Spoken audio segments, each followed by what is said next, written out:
He's bringing new energy and vitality into late adulthood and beyond, and he says, in your elder years, you should not be filled with frenzied disharmony. Instead, we should explore a slower and more deeper way to connect with others and the way that we're actually living our life. And he's performing his stage show next Wednesday right here in Cheshire, Connecticut. Please welcome Dr. Bill Thomas. Doctor, thank you for joining us here on CT Style. Thanks for having me, Ryan. So, Dr. Bill, I want to ask you about your first book. It is called "What Are Old People For?" and you found this in the bookstore, right? Yeah, well, you know, I've written a number of books, and it's always a ritual for an author to go down to the bookstore when a book's released and look for your book on the shelf. And I went to the bookstore looking for my new book, "What Are Old People For?" and couldn't find it. It's a good title, by the way. Thank you.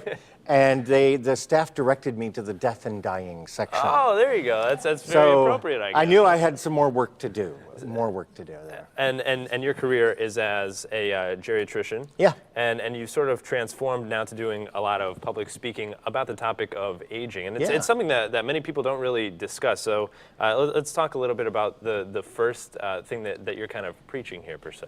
Well, I want people to feel good about what age they are at every age. So youth has its charm and its advantages, but so does age. And one of the problems with American society is often older people feel diminished or feel like they're something less because they're older. And I really have a message of saying, no, actually, you're pretty darn important. Mm-hmm. And how so? How does that differ? How do you sort of break that mental barrier to say, hey, you know, I might be a little older, I might be a little heavier, I might be a little grayer, but I'm still the same person that I've always been. Yes. So I think this has to do with kind of normalizing the process of aging. Every human being who's ever lived into the second half of life has experienced aging. There's never been a human who grew young. Never happened. Except for Benjamin Button. Yeah, exactly. You can't forget about Benjamin. That's shelved in the fiction section as well. Not the death and dying section. Okay, just want to make sure. You say that you should take up a new hobby. Well, actually, I would say the most important thing is you should follow your passion. So one of the things that aging offers us is an opportunity to explore the world in new ways and really give voice to passions that maybe you set aside earlier when you were busy with kids and busy with work.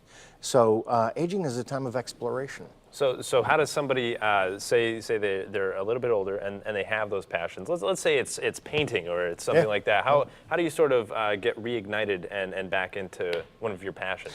So one of the problems we have in American society is that people are so focused on competence and skill and performance that they lose the ability to have a beginner's mind and to start fresh with something you don't know anything about.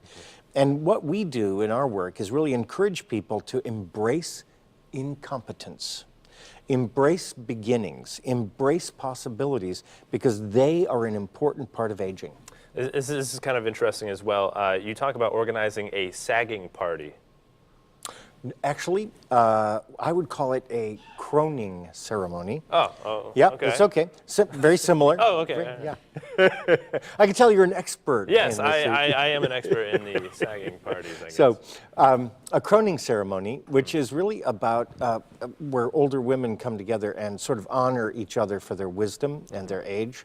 And it's a great way to connect with others around the idea of a positive vision of aging. And so that's coming together for breakfast once a month or something like that? Yeah, it often leads to that, but and sometimes it's just a one-time gathering where people just come together and really talk about what it feels like and what it means to them to be an older person. How about protecting your quote-unquote me time? Because oftentimes as a grandparent, you're getting pulled in different directions by the parents and grandkids and everything like that. How do you stop and say, hey, I need some time for myself? Right.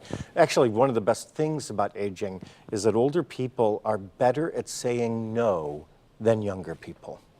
And it's a skill. Takes a lifetime to develop, and they can do well with it. And I really do encourage people to practice setting boundaries, setting limits, think about how much energy you have and how you want to use it. So one little tip I give to people is, if you think about the energy that you have in a day as a little bag of gold that's by your bedside when you get up in the morning, you got to think about how you're going to spend that gold during the day. Where do you want to put it? And choose wisely. All right, very good. Dr. Bill, thank you so much for Thanks joining for us having me. again. Yeah. Stage show this Wednesday in Cheshire. Make sure you guys check it out. And coming up, it's all about